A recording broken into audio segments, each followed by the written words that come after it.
C'est le premier gros coup du mercato. L'entraîneur italien Claudio Ranieri entraînera le FC Nantes la saison prochaine. Les précisions avec Julien Herpin.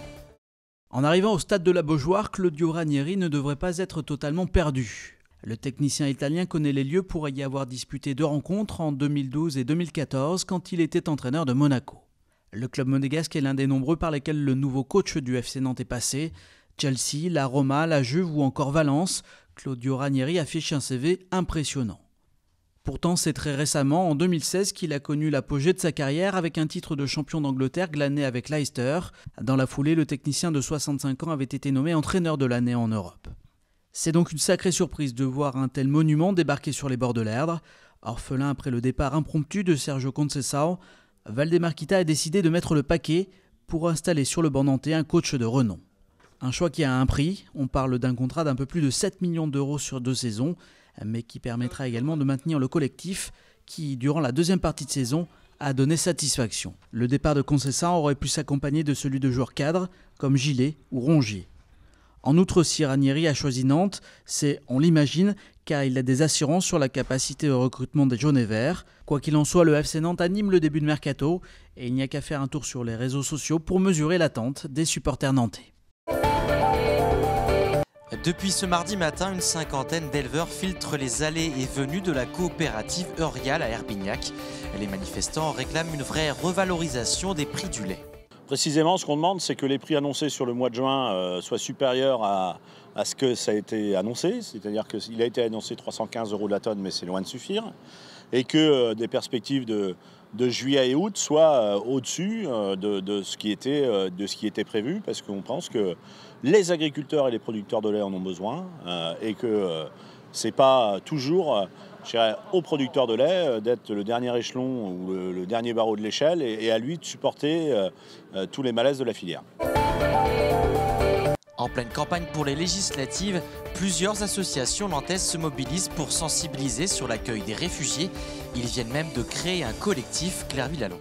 Des mineurs en errance, des familles à la rue et des solutions d'hébergement insuffisantes.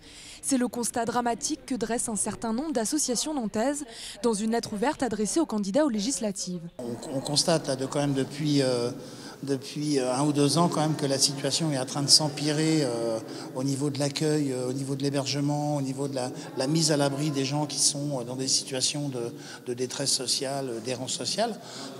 Voilà, donc, et surtout principalement concernant les migrants, puisqu'on en a de plus en plus sur le territoire.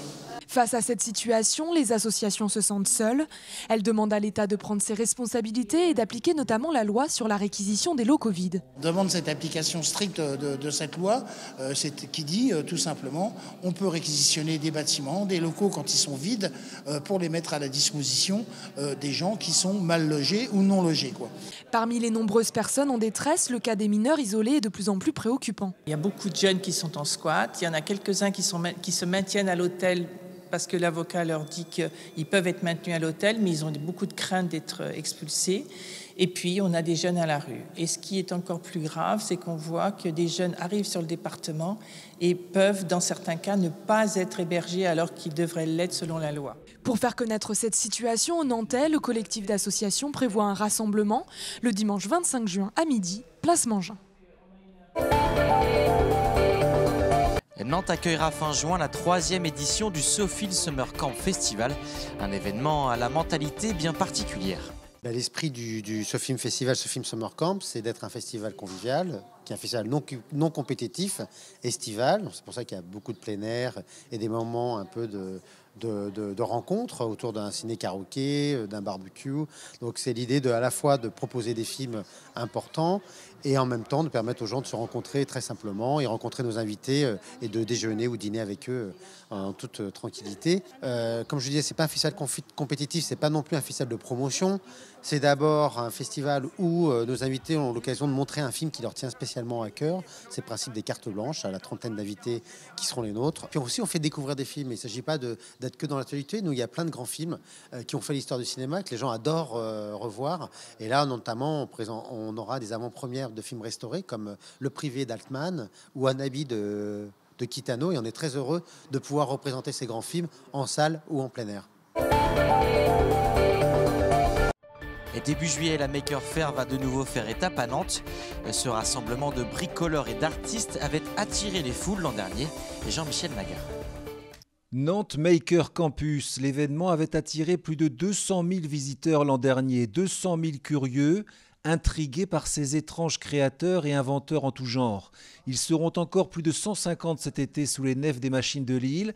Parmi eux, le coup de cœur de l'organisateur Pierre Auréfis, c'est la compagnie Mécanique Vivante qui fait chanter des sirènes. C'est exactement l'exemple de ce croisement entre les makers et les artistes. Et il fait un boulot superbe et il sera là pour perturber la Maker Faire par ses passages dans la rue des Nefs sur la piste d'éléphant avec un univers sonore absolument incroyable.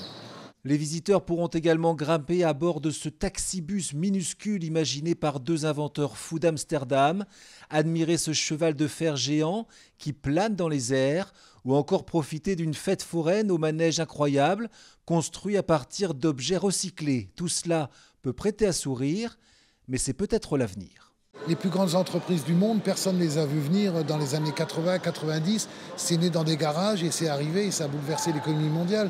Ce mouvement, il va s'amplifier, il ne va pas s'arrêter. Et donc c'est dans les makers qu'il faut chercher les futurs acteurs économiques.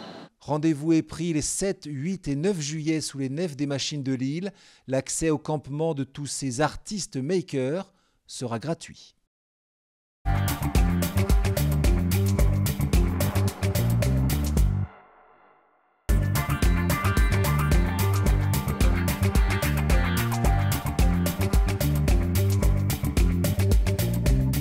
On évalue Nantes, c'est dans le cadre d'une collection qu'on a créée avec la FNAIM au niveau national en fait, et on étudie la valeur de différentes villes en France, les principales villes en fait, les 7-8 principales villes, et dont Nantes fait bien sûr partie, sachant que avant cette série de Vaud, Paris, Nantes, Lyon, etc., j'avais réalisé une étude en 2000 pour la Datar d'ailleurs, sur à qui appartient Paris, Nantes, Lille, etc. Et tout, voilà.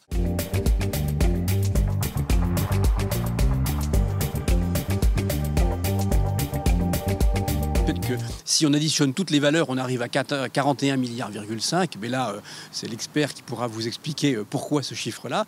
Ça permet surtout de la comparer à d'autres villes de taille identique, comme Bordeaux, par exemple.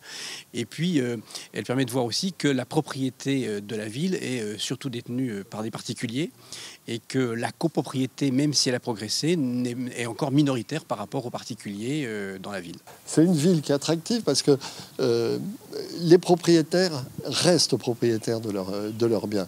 Donc ils peuvent rester.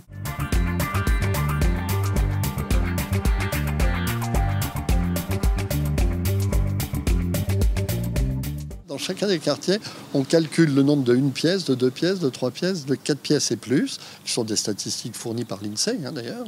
Et de là, on évalue dans chacun des quartiers la valeur d'une pièce, d'un 2 pièces, etc. Comme on connaît le nombre, on multiplie tout ça, c'est pas bien compliqué. On arrive à la valeur des logements à Nantes. Après, pour les commerces, toujours l'INSEE nous donne des statistiques très précises sur le nombre de commerces qu'il y a dans une ville et la taille des commerces. À partir de là, on fait l'évolution, l'évaluation de ces commerces.